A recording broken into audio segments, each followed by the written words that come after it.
வணக்கம் and welcome to dream wall TNPSC. இன்றைக்கி நம்ம பார்க்க போகிறது மரபுத்தொடர் அகரவரிசையில் முக்கியமாக டிஎன்பிஎஸ்சியில் கேட்கக்கூடிய இல்லை எதிர்பார்க்கக்கூடிய ஒரு 20 வார்த்தைகளை தான் நம்ம இந்த வீடியோவில் பார்க்க போகிறோம். நம்ம பார்க்கக்கூடிய ஒரு 10 வார்த்தைகள் நம்ம டிஎன்பிஎஸ்சியில் நெக்ஸ்ட் எக்ஸாமுக்கு எதிர்பார்க்கக்கூடிய வார்த்தைகளாக இருக்கும். அடுத்ததான் எதிர்மறை சொற்கள்ல இருந்து ஒரு 4-5 வார்த்தைகளையும் சேர்த்து கொண்டு வந்திருக்கோம். முதலாவதாக நம்ம டிஎன்பிஎஸ்சிக்கு அடுத்து எதிர்பார்க்கக்கூடிய ஒரு 10 வார்த்தைகளை முதல்ல பார்த்துடலாம். அதுக்கான டீட்டெயில்டு எக்ஸ்பிளனேஷனுடைய நான் உங்களுக்கு சொல்லிடுறேன், சரிங்களா? கக்கல் கரிசல் அப்படின்னா கலங்கல் நீர். பொதுவாக கக்கல் கரிசல் அப்படின்னா என்ன அப்படின்னா, நார்மலாக ஆற்றுல தண்ணி போகும், தெளிவாக தெரியும்.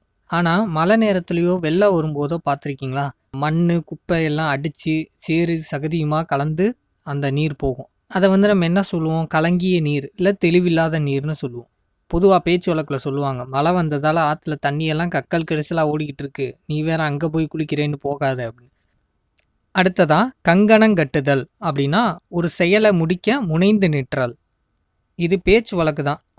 அவன் பெரிய ஆள் ஆகணும்னு சின்ன வயசுலேயே கங்கணம் கட்டிக்கிட்டு இருக்கான் அப்படின்னா, ஒரு சவாலான வேலையாக இருக்கட்டும் இல்லை ஒரு இலக்காக இருக்கட்டும், அதை அடைஞ்சே தீருவேன் அப்படின்னு முழு மூச்சோடு அதுக்கு தயாராகிறத குறிக்குது. கங்கணம் கட்டிட்டு நிற்கிறான்டா அப்படின்னு சொல்லுவாங்க. அடுத்த வார்த்தை கசகரணம் போடுதல் அப்படின்னா பெருமுயற்சி செய்தல். அதாவது ஒரு விஷயத்தை எப்படியாவது முடிக்கணும் அப்படின்னு சொல்லி ரொம்ப சிரமப்பட்டு முழு மூச்சோட சக்தியோட அதை சளைக்காமல் முயற்சி செய்கிறத குறிக்கிறது தான் இந்த கசகரணம் போடுதல். அடுத்ததான் கச்சங்கட்டுதல் இல்லை கச்சை கட்டுதல் அப்படின்னா ஒரு செயலை முடிக்க வரிந்து கட்டி நிற்றல். அப்படின்னா இடுப்பில் ஒரு துணியை கட்டிக்கிட்டு சண்டைக்கு தயாராகிற மாதிரி அந்த வேலையை செஞ்சு முடிக்கிறதுக்கு உற்சாகத்தோடு ஈடுபடுறத குறிக்கிறது. தமிழில் எத்தனை வார்த்தை ஒரே மாதிரி இருக்குன்னு பாருங்க. அடுத்ததான் கச்சந்தி அவிழ்தல் அப்படின்னா பொய் மூட்டை அவிழ்தல். பொதுவாக கச்சந்தி அப்படின்னாலே பொய், அடுக்கடுக்கான கட்டுக்கதைகள் வச்சுருப்போம், இல்லை ரகசியமான விஷயங்களாக இருக்கட்டும், அந்த மாதிரி விஷயங்களை தான் கச்சந்தின்னு சொல்லுவாங்க. கச்சந்தி அவிழ்கிறது அப்படின்னா அந்த பொய் மூட்டையெல்லாம் அது அவிழ்ந்து போச்சு அப்படின்றது. அடுத்ததான் கடன் கழித்தல் அப்படின்னா மனமின்றி செய்தல். பொதுவாக ஒரு செயலை செய்யும்போது அதுக்கு மனசே இருக்காது, ஏதோ தவிர்க்க முடியாமல் அந்த செயலை செஞ்சு கொடுக்கணுன்றதுக்காக கடனுக்குன்னு செய்கிறான். அந்த மாதிரி பேச்சு வழக்கு நம்ம பேச்சு வழக்கில் யூஸ் பண்ணுறது தான். இந்த வேலையை அவன் விருப்பமே இல்லாமல் சும்மா கடன் கழிச்சான் அப்படின்னா மனமின்றி செஞ்சான் அப்படின்ற மீனிங்கில் வரும். விருப்பம் இல்லாமல் செய்கிற செயலை குறிக்குது. அடுத்ததாக கடுக்காய் கொடுத்தல் அப்படின்னா ஏமாற்றி விடுதல். பேச்சு வழக்கில் சொல்லுவாங்க, பணத்தை டபுளாக தரேன்னு சொல்லிட்டு கடைசியில் கடுக்காக கொடுத்துட்டான் அப்படின்னு. ஒரு விஷயத்தை செய்கிற மாதிரி பாசாங்க செஞ்சுட்டு கடைசியில் அவங்கள ஏமாத்திடுறது, இல்லை அந்த பொறுப்பை வாங்கிட்டு தட்டி கழிச்சிடுறது. அடுத்ததாக கடுமுடுக்கு அப்படின்னா விரைவு நடை. பொதுவாக காலதாமதம் இல்லாமல் வேகமாக அவசரமாக அந்த வேலையை செஞ்சு முடிக்கிறது, இல்லை வேகமான நடையை குறிக்கவும் அது பயன்படுது. நான் சிம்பிளாக ஒரு காமெடி சொல்கிறேன், அந்த காமெடியை பார்க்கும் போதெல்லாம் அந்த வார்த்தை ஞாபகத்துக்கு வர்ற மாதிரி மைண்டில் வச்சுக்கோங்க. மலையை சாணம் பிடிக்கிறதுக்காக வடிவேல் சார் போவார். அப்போ என்னடா இத்தனை கிலோமீட்டர் நடக்க வச்சு கூப்பிட்டு போகிறேன், எங்கடா இருக்குது இந்த சாணம் பிடிக்கிற இடம் அப்படின்னு. ரொம்ப பேசாமல் கடுமுடுக்கோட நடந்து வா என்னைய மாதிரி அப்படின்னு சொல்லிட்டு முன்னாடி போவார்ல, அதை ஞாபகம் வச்சுக்கோங்க, சரிங்களா? கடுமுடுக்கு அப்படின்னா விரைவு நடை அப்படின்னு சொல்கிறது. அதே இது கட்டி விடுதல் அப்படின்றது பொய் செய்தி உண்டாக்குதல். இல்லாத ஒன்றை கற்பனையாக அது உண்மை மாதிரியே பொய் சொல்லி அந்த செய்தியை பரப்பி விடுறது.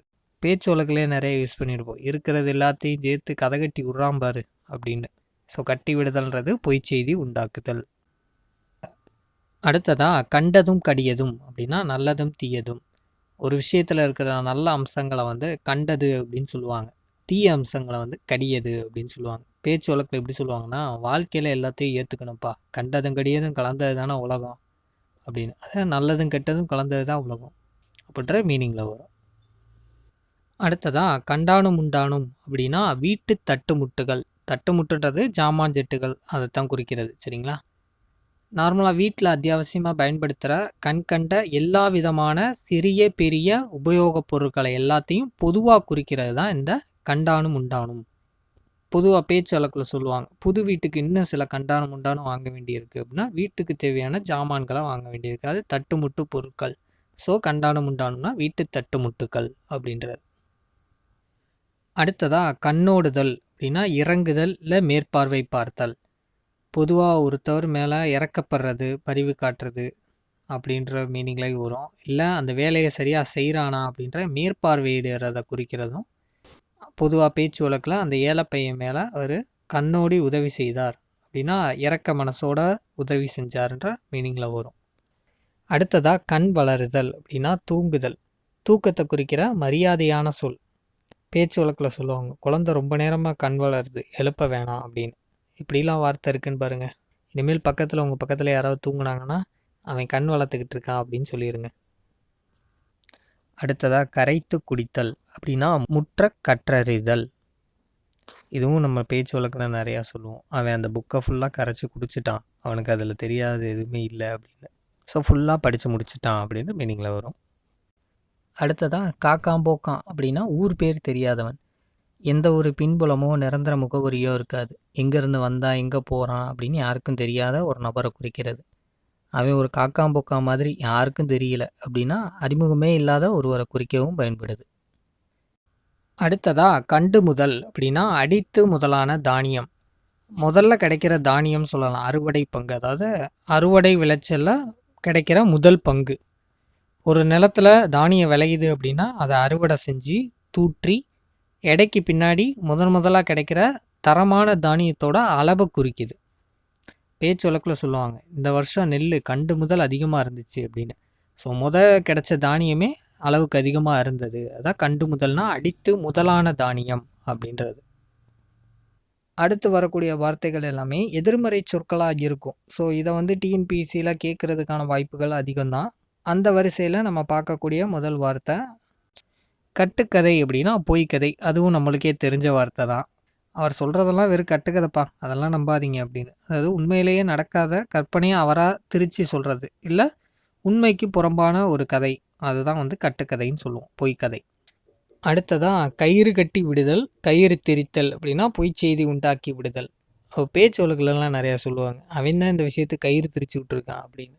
ஒரு விஷயம் சொல்லுவான், அதில் உண்மையாக இருக்கிற மாதிரி தெரியணுன்றதுக்காக அவனுக்கு தெரிஞ்ச கற்பனையான செய்தியெல்லாம் சேர்த்து புனைஞ்சி ஒரு வதந்தி மாதிரி உருவாக்கி பரப்பி விட்டுறது. ஸோ அதைத்தான் இந்த கயிறு கட்டி விடுதல், கயிறு திரித்தல்னு சொல்கிறது.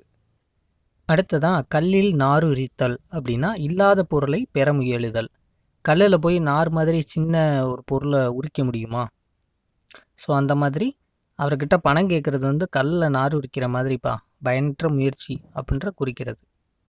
அடுத்ததாக கழுத்தறுத்தல் அப்படின்றது பெருந்துன்பத்துக்கு உள்ளாக்குதல். ஏதோ ஒரு சூழ்நிலையில் அவருக்கு ஒரு பெரிய துரோகம் பண்ணி அவரால் மீண்டு வர முடியாத அளவுக்கு ஒரு துன்பத்தை கொடுக்கறது தான் இந்த மாதிரி பெரிய வார்த்தைகள்லாம் சொல்கிறது. அடுத்ததாக கல்லேடு விடுதல் அப்படின்னா அறகுறையாக வேலை செய்கிறது. ஒரு வேலையை முழு மனசோடு செய்யாமல் ஏனோ தானோன்னு அறகுறையாக செய்கிறது. இந்த வேலையை அவன் கல்லோடு விட்டு தான் செஞ்சுருக்கான் அப்படின்னா அறகுறையாக தான் செஞ்சு வச்சுட்டு போயிருக்கான் அப்படின்ற மீனிங்கில் வரும்.